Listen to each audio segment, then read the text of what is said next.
The Washington Post just reported a possible link to a lettuce supplier for Taco Bell restaurants. Now, this has not yet been confirmed by the FDA or the CDC, but the Post said that two people familiar with the investigation have tied the outbreak to Taylor Farms.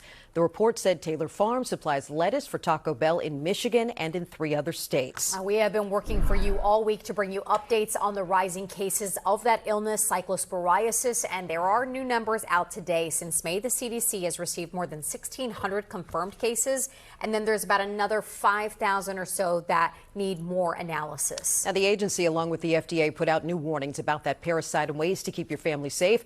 Consumer reporter Susan Hogan has been following this from the beginning, joined us now.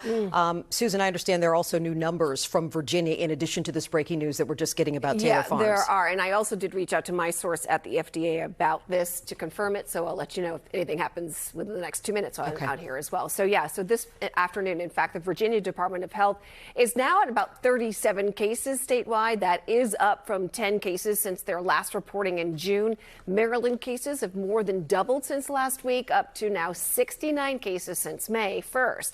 DC Health has not publicly reported cases. We now are weeks into this growing outbreak, and the FDA and the CDC are still trying to find an actual source. In an interview I did have with a former FDA director of food safety, I asked her why it's taking so long to find one. Why can't they find a source? How hard is it? Cyclospora is a really tricky pathogen. It's harder than many of the other foodborne pathogens that FDA works on. So when you think about something like E. coli or Salmonella or Listeria, those are bacteria. And FDA has very sophisticated methodologies working with CDC to really fingerprint those pathogens. They can identify clusters of cases who all have a similar pathogen exposure. So the whole work is much easier when you're dealing with bacteria. Cyclospora is a parasite, and it poses a whole set of unique challenges.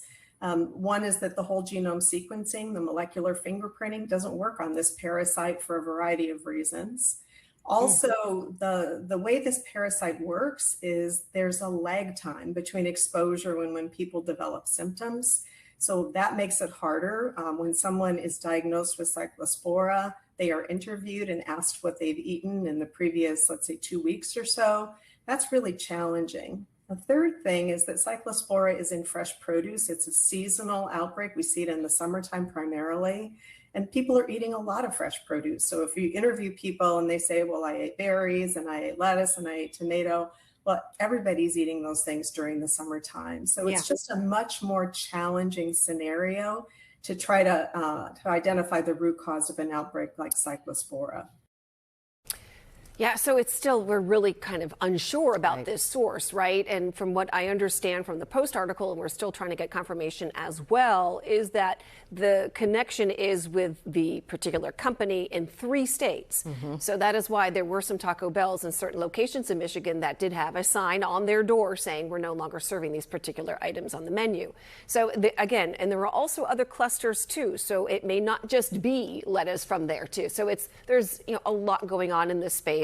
And of course, I'm on it, and we'll of course let you know if any new. You mentioned summer food. So is there a certain sort of cutoff that we can say, like, okay, we're past that window of concern now? Yeah. So cyclospora has a shelf life basically from May 1st until August. So the FDA sources are telling me that there may be we may get into August and not actually have a full source identified, but then the actual parasite will just die off. And I mean, we don't know at this point if it's going to get to that. But, we all want to know what the source is because it is the summer. We love our produce. We love to eat our fruits and veggies.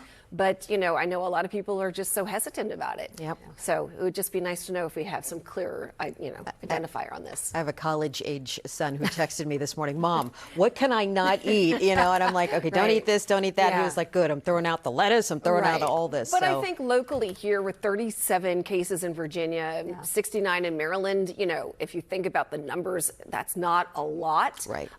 It will be interesting. I'm sure, they're going to do some surveillance as to whether they travel to any of these states as well. Well, it seems like we're inching closer to an answer. Susan, thank you. Thank you, Susan.